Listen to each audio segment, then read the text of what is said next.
Hi guys, it's Blackie. Okay. The month of April is finally passed. Whew, has it been a busy April.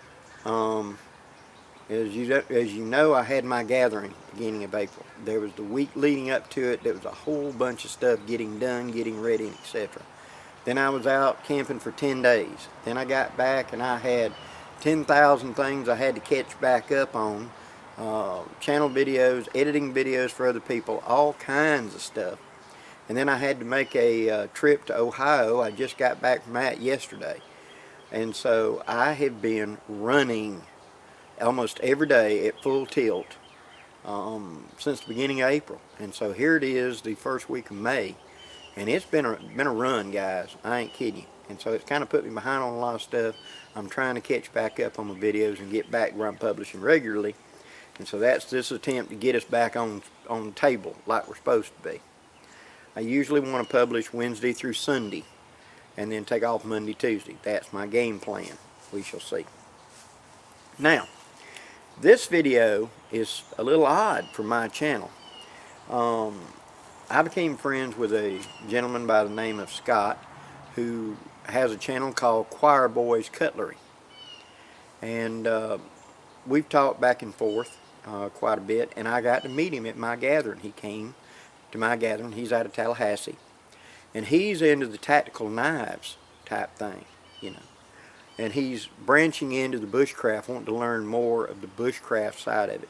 He comes from a city tactical knife type mindset, and so in his exchange of ideas, he wanted me to take a look at a knife. Okay, now this is not the usual kind of knife I would look at because I'm a bushcrafter, woodscrafter. But ideally, I would always want to pick my gear and equipment before I faced any kind of crisis, wouldn't I? My knife, my pack, my gear. But life, you know, good old Murphy, he loves to throw you a curve. What if you didn't? What if you were in a situation where you just had to take what you could pick up? And it might not be the first choice, it might not be the last choice you would take, but it's what there is. Okay? And so with that mindset, whenever he handed me this knife and said I wanted me to take a look at it, okay, I will give you my honest opinion and my honest thoughts on it.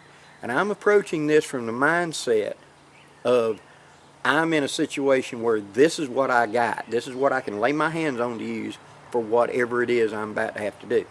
Okay? I can't have my knife, my WC Blackbird, or anything else. This is the situation. These are the cards you were dealt. Okay, here we go. Now, first off, this knife comes in a nice Kydex sheath. It's well riveted. The edges are sealed well. Plenty of slots and anchor points to make it able to be hooked onto the body in multiple ways. I can see this being carried scout carry like that. I can see this being carried on a hip vertically. I can see it carried diagonally on a sash, and that's probably how I'd carry it, would be like this on a sash. Okay? It's got a nice full handle on it with a full tang. It's apparently G10 or something like that for it. It's got 2 lanyard holes for a high and a low. Handy. Now, my first thoughts when I look at it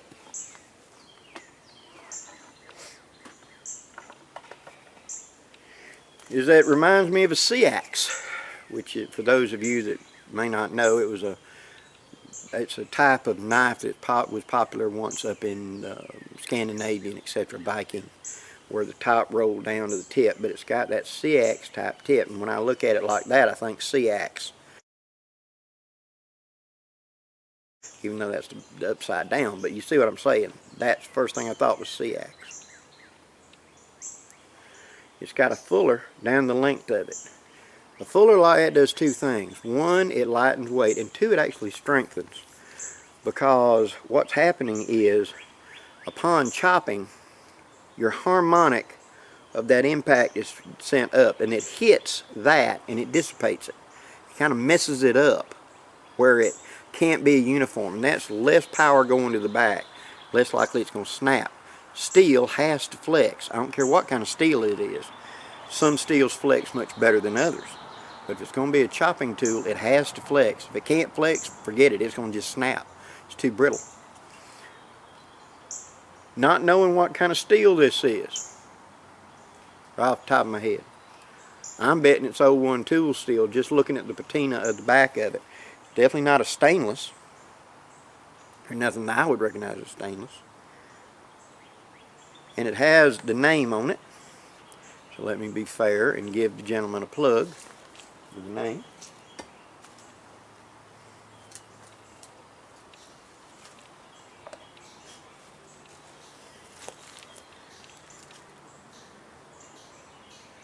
It's the name on the side of it right here is WOODSCRAFT Chanto, and the name on the other side is WT, and the logo, I believe it's a WT, might be a WF right there. Now, approaching this from a woodsman's point of view, if this is what you handed me and this is what I had, I'm thinking like machete. I'm thinking a tactical type machete. That piercing tip would go right in. So this would be, as a fighting tool, yeah. This would lay you open. That end is thin. Means weak because I don't want to be chopping gnarly wood with it. But as a fighting tool, that would slice right in, no problem. This tanto-like tip was designed by the Japanese to slice into armor and to go straight in with that little resistance.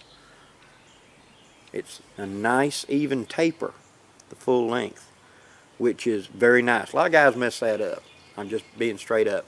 I look at a lot of the tactical knives and you pick it up and you got a fine point and it goes out thick right behind it. That's an even taper all the way, so that'll just slide in like butter. Okay? Now another thing you don't notice when you first look at it is it's almost like a kukri. I'll show you one. The strength of the kukri is if you take a machete, which the back edge of this is straight, and when you hit, see how that edge is straight across?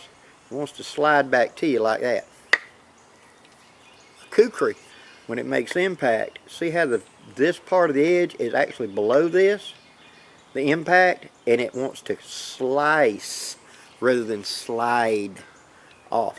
If it was just a straight edge, it wants to slide like that. But this, the weight is actually below it, wants to cut in and through like a kukri. And so that means it would have no trouble being a slicer. Now, it's large, but I can choke up here on the blade and use it for small work. This first inch or two right here, like I use on my kukri, would be easy for me to sit there and make feather sticks and stuff like that for making a fire. Got a good bevel to it. Cuts well. With that cholo right there, I can choke up all the way on it to do detail work up here in the edge. So it's not going to be so awkward to use for that. Yes, this would not be my first choice, but again, we're talking about this is what I got. This is my choice right here. This is the only thing you could pick up. Well, yeah, I could use it. Could that tip be used to do that? Meh, yeah, probably. It probably could. If I need to put a hole through it, I could take it. But I need to take it slow and carefully, because that's not very thick now, is it? So I need to be careful with this. Would this be a chopper for me to sit there and split gnarly wood? No. Green wood? Oh, it'll handle green wood. No problem. So if I'm wanting to sit and create something out of green wood, yeah, be no problem. Very easy to cut with. Bites well. Seven notch. No problem. Excuse me. Now, that back edge is not sharp, so I can use this as a draw knife. Another of my kukri abilities. I can draw knife with this. I can also push away with me. I would not want to baton with it. Not saying it's weak, I just don't like to baton. Most of the times down here in my woods, I can pick something up off the ground and snap it. I don't need the baton to split it down. Now, there are going to be some times, but most of the time, nah. Isn't it far better to save your knife, because this is the only one I got? Wouldn't it be better for me to get up there and go bump, bump, bump, and start the crack, and then make me some hardwood wedges and put it there and take a baton and beat it in and let the hardwood wedge bust the piece of wood instead of busting my knife. Wisdom comes by. The back edge has got a 90-degree on it, so it would be used for a fire starter. Right there, I could flint and steel with it. Fire rod, excuse me. All in all, you know, this is not a bad knife in any way. But it's to me, this is more of an urban tactical, you know. And if you're in that type of setting, absolutely. Would that pierce through body of a car? Probably. Would that pierce through body armor? Absolutely. Would that be used to get you out of a situation? Probably. Could you fight with it? You'd be a good fighter, because that point right there, remember on the WCSK? That point right there, once you learn how to dig and turn with that, you can make all kinds of stuff with it. I can choke up on this thing all the way there and use just that point. So all in all, as I said, the WOODSCRAFT Chanto for an urban type knife, urban person that may have to do a little bit of woodcraft, as a light machete, this would be good. I can see this trimming a path through my thick cover. This would be fine for that, because you're hitting thin green wood. Mostly vines, little bitty limbs, stuff like that. You sit there, and because, see how that handle rolls out? You put your thumb up there on it, you kind of pop it. It isn't a full power chop. It's just a pop, pop, pop, and those little limbs just come off. All I'm trying to do is make a path to get through. How about getting briars off the ground?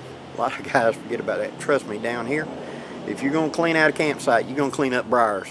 Well, something like this would be good for that, low and thin, fast. Again, treat it like a small light machete. So as a urban, tactical, light machete, would it work? Yes. I think that would be a very good knife for that. That isn't my usual job, now is it? But if this is all I had, could I survive? Yes, I've got the skill level. I could see the strengths and weaknesses in it. It's a full tang. It's got a good heft to it. It's got the weight forward like a kukri. My experience with the kukri would translate well to this. I would know that it's thinner and it's not as strong as my kukri, because my kukri is a 1/2 inch thick at the spine. This ain't. So I'd have to be more careful with it, but it would translate. So, to Mr. Scott, I say thank you very much, sir, for letting me take a look at this. And thank you for kind of broadening my horizons. Don't get so dialed in, guys, to that there's only one genre, okay? Look around. I personally don't care a whole lot for the little stiletto knives and things like that they've got out today, because I don't use them. But you remember that line in Quigley Down Under? I said I didn't have any use for it. I didn't say I didn't know how to use it. Know how to use it. Look at it. Find the strengths and abilities, because you might get stuck in a situation where that's all you got. And you can't have your fancy stuff. You got to use what you got. So pay attention, practice, and look at it and analyze. What's its strengths? What's its weaknesses? And how should I utilize it? That is how you get through those situations. Thank you very much for watching the video, guys, and if you don't mind, hit that like, share, and subscribe button. And down in the description, I'll put Scott's CHOIRBOYZ Cutlery channel down there if you want to go check his stuff out. If you would like to look at some tactical stuff, he's all the time doing knife reviews. Till next time, guys, I'm Blackie, wishing you safe journeys. Have a great day, guys.